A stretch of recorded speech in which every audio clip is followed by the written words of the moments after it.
Aujourd'hui, je vais vous parler de succès. Succès, devoir, obligation, responsabilité. Si vous approchez le succès d'une quelconque autre manière, la plupart des gens pensent, eh bien, si l'économie fonctionne, je réussirai. Je réussirai quand cette chose arrivera. Si je gagne à la loterie, je réussirai. Écoutez, vous ne réussirez pas tant que vous ne l'exigerez pas. Ça ne marchera pas si vous ne l'affirmez pas. Si vous ne dites pas, c'est à moi, c'est important, vous ne réussirez pas. Je sais de quoi je parle. Parce que je l'ai vécu. J'ai passé les 25 premières années de ma vie comme un spectateur, à regarder les autres réussir et à me demander pourquoi je n'y arrivais pas. Le succès est votre devoir. C'est votre obligation et votre responsabilité. Près de 90% des directeurs de vente disent qu'ils n'ont pas le temps. Et une fois encore, ça remonte à... Si vous saviez qu'il allait ajouter de l'argent à votre banque aujourd'hui, prendriez-vous le temps de le récupérer? Donc ils le feront, parce qu'ils prennent du temps pour les choses qui leur rapportent de l'argent. Si vous avez un client, espérons-le, si vous avez un client et que vous négociez un contrat avec ce client, et que vous avez un gros hamburger devant vous, j'espère vraiment que vous allez mettre le hamburger de côté pour travailler, parce que la priorité est de faire de l'argent. Dans le même sujet, ce directeur ne croit pas que les formations de vente se convertissent ou permettent de gagner plus d'argent. Donc il ne prend pas de temps pour ça. En fait, quand vous dites que vous n'avez pas le temps, ce que vous dites en réalité, c'est « ce n'est pas ma priorité ». Parce que vous ne pensez pas que cela puisse vous rapporter de l'argent. Écoute, tu veux que ton éthique de travail soit si élevée que les gens t'admireront pour ça. Donc je vais te poser une question maintenant. Est-ce que les gens te connaissent-ils vraiment grâce à ton incroyable éthique de travail? Si tu ne peux pas répondre oui à cette question, mon gars, tu ne fais même pas partie du top des 10%. Tu dois arriver au sommet. Les gens doivent te connaître, pas parce que « Oh, c'est un bon vendeur. Oh, il est bon à ça. Oh, c'est un artiste. Oh, c'est un pianiste. Oh, il a écrit une super, tu sais, histoire. » Les gens ont besoin de te connaître pour une chose en priorité. Il travaille. Il produit. Le gars est là tous les jours. Le gars se met la pression et se pousse lui-même. Parce que la vérité est que, peu importe si vos idées sont bonnes, ou si vos compétences sont bonnes, si tu ne travailles pas, mon gars, si tu n'agis pas de telle sorte à ce que les gens se disent « Mon Dieu, mais comment ce gars fait-il tout ça ?» Si tu ne travailles pas à ce point, à un niveau hors norme, une action massive, une éthique de travail énorme qui va créer ta force. Tu dois avoir cette discipline de vie. C'est juste un chemin. C'est un chemin normal que les gens considèrent anormal. Si vous ne travaillez pas à ce niveau-là, vous n'aurez rien. Bâtissez votre éthique de travail. L'éthique de travail. Renseignez-vous. La plus grande lutte était de contourner les gens qui disaient que je pourrais pas le faire. Sérieusement, c'est le plus grand combat. Genre, vous parlez à un gars qui vous dit « Ouais, tu peux y arriver ». Et le lendemain, vous l'entendez dire aux autres « Non, c'est un malade, il y arrivera jamais ». Vous savez, il y a si peu de gens qui vous diront de le faire. La plupart vont vous dire « Économise ton argent, protège-toi, fais attention, ne prends pas de risques ». Prendre des risques est la meilleure façon de les éviter. Donc, la plus grande bataille que j'ai dû mener a été menée contre ma famille. Les personnes les plus proches de moi étaient en réalité les plus dangereuses. À chaque fois que je sortais pour faire un nouveau deal, tout le monde me disait « Mais tu n'as pas besoin de faire un truc pareil. Tu dois avoir du carburant dans ton tank. Mais sache que dès que tu voudras accélérer, il y aura quelqu'un à l'arrière qui te dira « Sois prudent. » Mais personne n'aime être dérangé par les passagers de la banquette arrière, d'accord? Donc ils sont assis à l'arrière et ils exerceront toujours une pression mentale sur les freins quand vous essaierez d'accélérer. La négativité est juste négative. Il n'y a pas d'argent, il n'y a pas d'avenir en étant négatif. Donc quelle est la solution?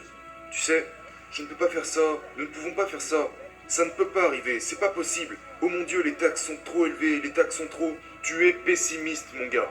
C'est négatif, c'est négatif. Regarde, il y a tellement d'abondance dans la négativité qu'à proprement dit, ça devrait vous suffire pour vous faire comprendre qu'il n'y a pas de valeur là-dedans. Vous devez vous engager à servir. Vous devez vous engager genre, hey, j'ai une cible. Je sais que lorsque nous n'atteignons pas les objectifs ici dans mon bureau, la première chose que je demande, sans tenir compte du service internet, de mon service de comptabilité ou de l'équipe de vente, je vais poser une question. Quelle est la cible? Pas de cible? Pas de vente. Donc si vous avez un rôle, si vous êtes dans le service ou peu importe, assurez-vous d'avoir une cible, évaluez cette cible chaque heure. Si vous voulez vraiment des résultats, évaluez votre cible toutes les heures en vous posant la question « Qu'est-ce que nous avons fait dans les 60 dernières minutes ?» Je vous le promets, faites ces deux choses simples. N'apprenez même rien sur la façon de vendre quoi que ce soit. Ayez une cible Évaluez-la toutes les heures et je vous garantis que vos ventes vont exploser. Dans toutes les entreprises que je possède, j'ai entre 4 et 5 sources de revenus par entreprise. Je ne vais certainement pas dépendre d'un seul produit. Une fois que je reçois les bénéfices de ces 4 flux provenant d'une de mes entreprises. D'accord? Par exemple, dans cette entreprise, c'est un projet en ligne appelé Cardone University. Donc il y a des conférences, il y a des livres, il y a des audios et des MP3. Ce sont 4 flux d'argent venant d'une de mes entreprises. Et à un moment donné, je me dis, ok, lançons une nouvelle entreprise. Donc je vais construire une nouvelle entreprise en parallèle. Comme un skieur, d'accord? Je ne veux pas que les skis se croisent. Je veux qu'elles soient parallèles. Afin que tout ce que je ne peux peut-être plus faire dans cette entreprise, je vais l'externaliser à un partenaire, en construisant une deuxième entreprise. Ensuite, une fois que ces deux skis sont en harmonie, peut-être que je vais bâtir une troisième entreprise ici pour laquelle j'ai une passion qui n'a rien à voir avec les deux premières entreprises. Ce n'est pas de la diversification, c'est un accroissement puissant de flux monétaires. Et quand j'investis dans cette troisième entreprise, je vais prendre l'argent des deux premières entreprises et dire, s'il y a une bonne affaire, foncez. Mais si vous n'êtes pas sûr de vous, n'y mettez pas un seul centime. Il y a tellement d'erreurs que font les vendeurs, je pense qu'ils doivent revenir aux fondamentaux. Mais vous ne vendez même pas des solutions, je veux dire. Avant même cela, je dirais que la plus grosse erreur est que les gens ne sont pas stimulés par ce qu'ils font. Ils ne sont même pas actifs. Ils ne montrent aucun intérêt pour le processus. Et ils perdent leur intérêt. Dernièrement, j'étais à Barcelone. Je passais devant une boutique et je regardais une montre depuis dehors. La boutique n'était pas fermée. J'aurais pu acheter cette montre. J'avais les moyens de l'acheter. Donc je me promenais dans la boutique pendant mes vacances et je regardais cette montre. Je savais exactement quelle montre je recherchais. Et quand je suis parti, ma femme m'a dit « Qu'aurait-il pu faire pour conclure la vente ?» Et j'ai dit qu'ils auraient pu continuer de croire qu'ils pouvaient me la vendre. Ils auraient pu garder cet état d'esprit. Ce que je veux dire par là, c'est que si vous n'êtes pas intéressé, si vous ne pensez pas pouvoir conclure une vente, vous ne vendrez rien. Donc la principale erreur que commettent les vendeurs et les gestionnaires dans leur boutique est qu'ils supposent faire des ventes à certains jours plutôt que d'autres. Je vais dans chaque opportunité, avec chaque client potentiel, chaque appel téléphonique, peu importe à quel point la vente peut être complexe ou ordinaire.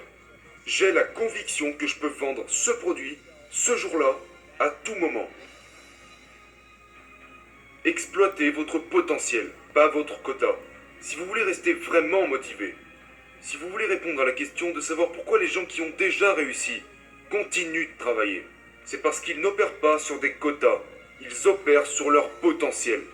Ils sont motivés à atteindre leur potentiel. Ceci est également lié à leur obligation morale. Ils savent de quoi ils sont capables. Personne ne peut vous dire de quoi vous êtes capable. Vous êtes le seul à le savoir. Donc exploitez votre potentiel et pas votre quota. Les quotas sont des nombres, mais qu'est-ce qu'ils représentent? Quelqu'un pourrait dire, ton quota est de ta.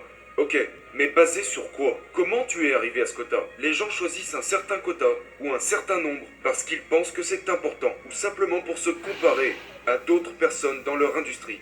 N'opérez pas sur les quotas. Vous les voulez, bien sûr que vous les voulez, mais ce qui vous motive, c'est l'atteinte de votre potentiel. Et certainement pas quelques nombres ou quelques mécanismes. Mon potentiel, je le connais. Je sais à quoi il s'apparente. Et vous devez connaître le vôtre. Exploitez votre potentiel, pas seulement un quota. Et je vous le promets, vous serez extrêmement motivé. Jour et nuit. Quand les choses tournent mal, vous devez fournir encore plus d'efforts. Vous allez devoir dépenser de l'argent que vous ne pensiez même pas dépenser.